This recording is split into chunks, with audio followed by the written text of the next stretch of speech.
been 20 years since we wrote this book. I can't believe the answer's not in here. So Bob, in the 20 years since we've written this book, what do we know now that we didn't know then? Right, that's not in the book. That's not in the book. And I beat my head against, it's like the thing, they should just. How many times have we heard folks from the senior level group say to the folks, you just make this company more innovative, down to somebody else, or the more junior folks will say, well, if the CEO would just back this up, then why don't you just do this?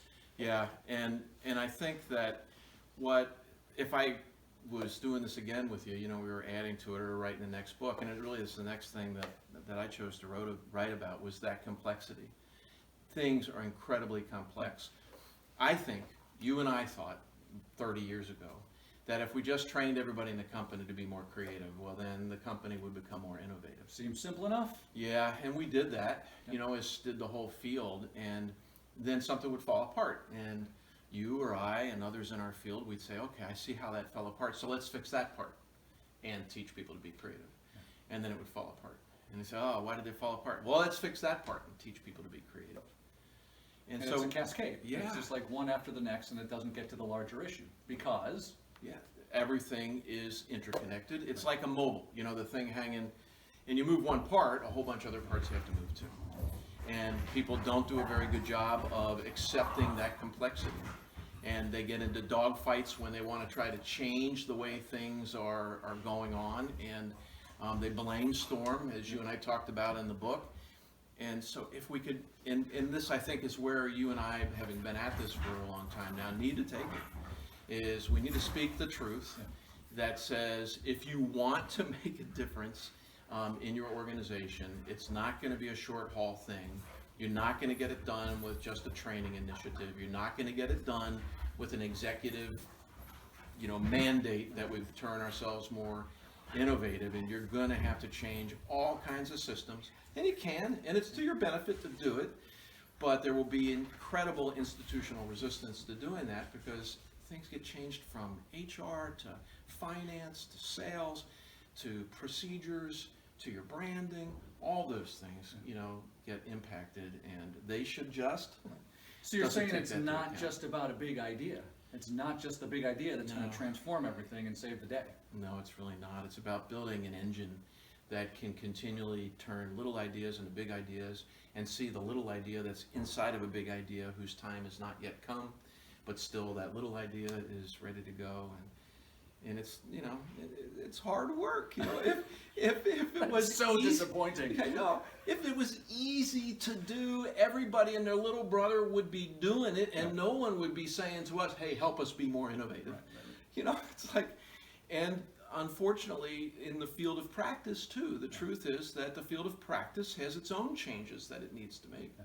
And, you can get yourself kind of wealthy doing training programs, and then when this training program doesn't work, then refigure yourself to sell another training program. And the ground the training programs land in has to be organized in such a way such that it can be sustained.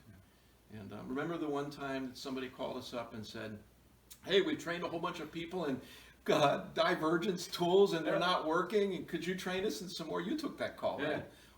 We trained our people in 12 divergent thinking tools and nobody's using them. So can you give us 50 divergent thinking tools? Right. It's like, dude. And I think then you and I were younger in the field, and we were more thinking that, well, you need to put it inside the creative problem solving process. So we were thinking that process.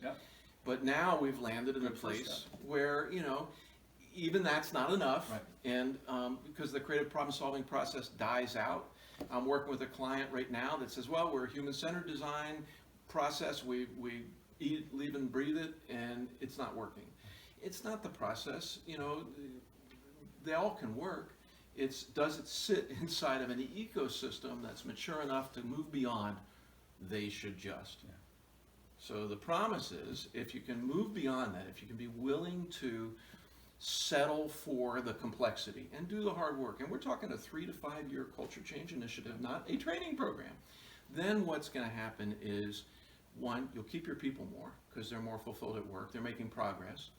The other is that your innovation engine will be very robust, very strong, and it'll just keep churning stuff out. Yep. And that becomes the new baseline. And something else will come along and hopefully help you above that baseline. But you have to be willing to take the thinking that it's a complex initiative, it's a complex change, and you're going to have to do that hard work. People make that promise, we can promise that they'll move forward. But if they want a training program or they want to just fill their new product pipeline, we can do that, and we can make money doing it, and lots of other people do too, but It's not about the big idea. So sum it up. move beyond they should just. Yeah. Yeah? And move to the place of let's tackle the complexity. And let's start learning about what's been learned about the complexity, and then you'll differentiate your organization from your competitive set. Simple as that. Don't we wish?